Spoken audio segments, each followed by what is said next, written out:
ഇന്ന് ഞാൻ നിങ്ങളെ പരിചയപ്പെടുത്തുന്നത് തൃശ്ശൂർ ജില്ലയിൽ കൊടകര എന്ന സ്ഥലത്ത് സ്ഥിതി ചെയ്യുന്ന ഒരു വീടിനെ പറ്റിയാണ്. ഈ വീടിന്റെ പ്ലാൻ വരച്ചിരിക്കുന്നത് ഗ്രൗണ്ട് ഫ്ലോറിൽ 3 ബെഡ്റൂമും ഫസ്റ്റ് ഫ്ലോറിൽ 1 ബെഡ്റൂമാണ്. ഇതിന്റെ ഡിസൈൻ കഴിഞ്ഞതിന് ശേഷം ഇതിന്റെ എലിവേഷന്റെ കാര്യത്തിലേക്കാണ് ഞാൻ ഇന്നത്തെ ഈ എപ്പിസോഡ് നിങ്ങളെ പരിചയപ്പെടുത്തുന്നത്. ഒരു വീടിന്റെ പ്ലാൻ 3 ടൈപ്പ് ഓഫ് ഡിസൈനിലേക്കാണ് ഞാൻ മാറ്റി.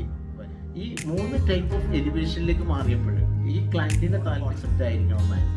അപ്പോൾ മോഡലിൽ തന്നെ 3 ഭാവങ്ങളാണ് ഞാൻ ചെയ്തത്. 3 ഭാവങ്ങളുടെ പ്രത്യേകത എന്ന് പറയുന്നത്, നമ്മൾ ഒരു ഡിസൈൻ ചെയ്യുമ്പോൾ ആ വീടിന്റെ ഡിസൈനിൽ എല്ലാ വശങ്ങളിൽ നിന്നുള്ള ഭംഗി ഏറ്റവും നിർബന്ധിതമായി ചേരേണ്ടതാണ്, അതിൽ ഭംഗിയാക്കേണ്ടതാണ്.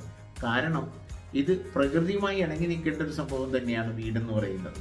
നടന്നു പോകുന്ന ആൾക്കാർക്കും കാഴ്ചക്കാർക്കും നമ്മൾ വീട്ടുകാർക്ക് വേണ്ടി മാത്രമല്ല, എലിവേഷൻ ചെയ്യുമ്പോൾ അതൊരു പബ്ലിക്കിനും കൂടി വേണ്ടിയാണ്. അപ്പോൾ അത് മനോഹരമായിരിക്കണം. ഏതൊരു നാടിൻ്റെയും ഭംഗി എന്ന് പറയുന്നത് വീടുകളുടെയും കെട്ടിടങ്ങളുടെയും മുഖഭാവത്തിൻ്റെ ഭംഗിയാണ്.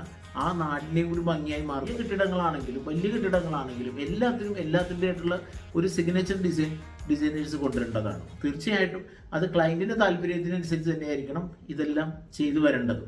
ഞാൻ ഇവിടെ 3 ഡിസൈനെ നിങ്ങളെ പരിചയപ്പെടുത്തുമ്പോൾ ഒരു ഡിസൈൻ പെർഫെക്റ്റ് ആയിട്ടുള്ള മോഡേൺ കോൺസെപ്റ്റാണ്.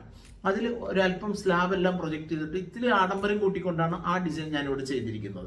അതാണ് നിങ്ങൾ ഈ കാണുന്നത്. രണ്ടാമത്തെ ഡിസൈൻ ചെയ്തതെന്ന് പറയുന്നത് റൂഫ് ടൈല് ചെയ്തുകൊണ്ട് മോഡേണിന്റെ തന്നെ എലമെന്റ്സ് മിക്സ് ചെയ്തുകൊണ്ട് റൂഫ് ടൈല് ചെയ്തുകൊണ്ടാണ് രണ്ടാമത്തെ ഡിസൈൻ ചെയ്തിരിക്കുന്നത്. രണ്ടാമത്തെ ഡിസൈൻ വളരെ കോമ്പാക്റ്റ് ആയിട്ട് നിറങ്ങളും അതിന്റെ പ്രൊജക്ഷൻസിന്റെ ലിമിറ്റഡ് കോൺസെപ്റ്റിലും ചെയ്തുകൊണ്ട് മൂന്നാമത്തെ എലിവേഷൻ ഞാൻ ചെയ്തു. മൂന്നാമത്തെ എലിവേഷനാണ് ഞാൻ സൈറ്റിൽ ഇംപ്ലിമെന്റ് ചെയ്തിരിക്കുന്നത്.